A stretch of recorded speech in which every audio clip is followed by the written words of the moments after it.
Hey all, so I was on Instagram and I ran across Kevin Eastman's profile. He's got like 54 to 55,000 followers, pretty decent. But he's a legend in the TMNT community because 1983 he and Peter Laird created the franchise essentially through their comic strip. For all you fans out there. So I was just looking at his page and I remember reading that he got tired and burned out from TMNT around 2000, and so he went on to moved on to work on different things, and yet his entire Instagram is turtles. So I guess maybe he decided that he might as well stick with what made him famous. He does come back for consulting. At one point, Peter Laird was actually doing more of that, but then Kevin Eastman looks like he's kind of circled back for that.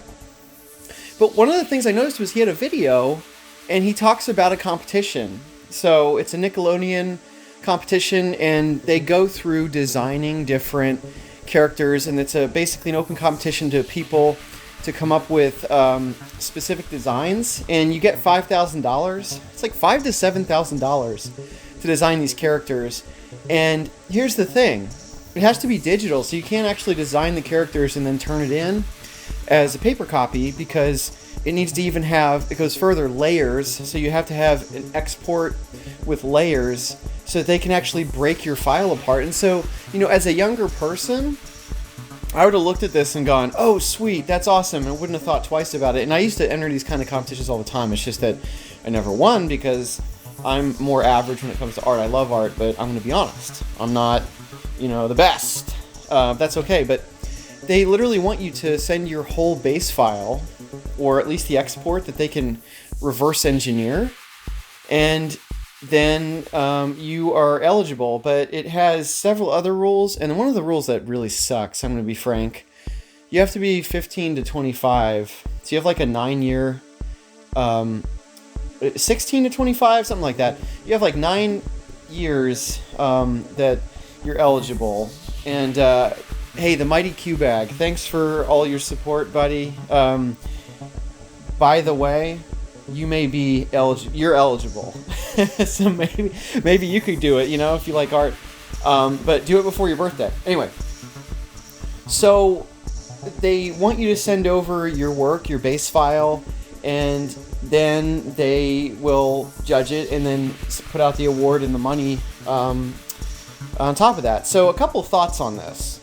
Why is the youth part of the contest? Because frankly, like I said, it sucks, right? I think it's because Nickelodeon wants younger folks that they can potentially hire and I'm not trying to be nasty, but pay as much.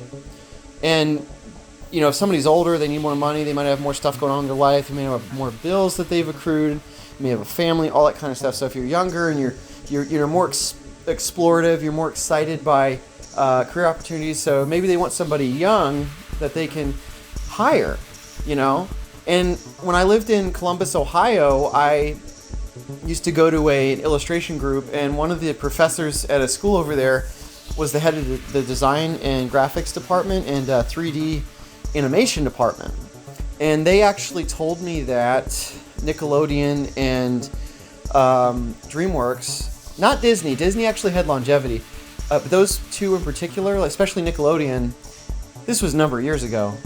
They took people between the age of usually right out of college to 27, so 5 years, and then they would basically fire, rehire, or they would basically let people go because they didn't want to pay too much. So this is actually a really smart hiring strategy, because first, they're only paying $5,000. They may get thousands of designs, so they're not hiring somebody like $50,000 to cook up designs for a whole year. They're basically paying $5,000 for a finished design for avid fans, and it doesn't matter where you are.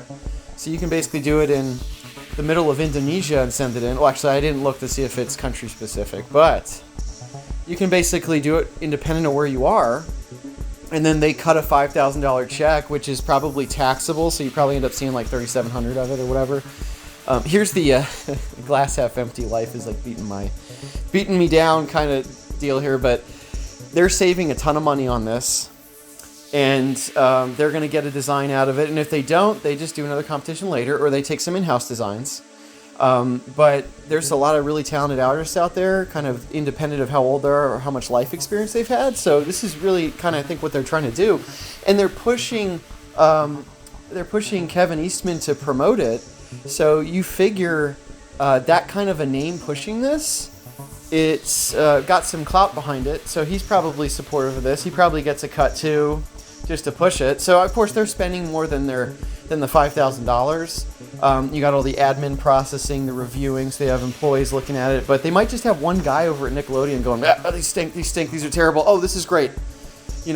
So either way, just wanted to share that. I thought this was kind of an interesting thing. I do like competitions. I've done them before. I've never won.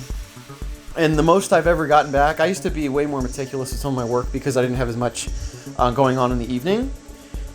And the most I got once was a response. And it was for a comic. And they told me that, oh, you didn't win.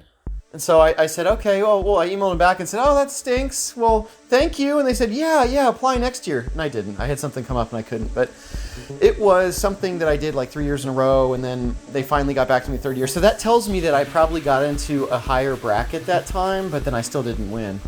But anyway, that's the subject for today. Go ahead and check out the website if you want. I actually think the TMNT designs lately, like for the latest game that they released, I thought the designs were way more of a throwback to the 1980s and the early 90s animation that they had. And then they went to, 2000 was okay, and then after that it was like way more kid-friendly designs, way more cartoonish. The limbs were really stubby, almost like elephants. And it was just way more cartoony. The thinner the neck of the turtle, the more cartoony the design. So they've kind of gone back to the older designs, and I'm wondering what they're going to do in the next couple of years. It seems like they just reinvent the turtles every 5 years. So, but anyway, hit that notification bell. Feel free to like, share, and subscribe. Thanks for listening. We're going to have some more content coming out, but otherwise have a great one and take care.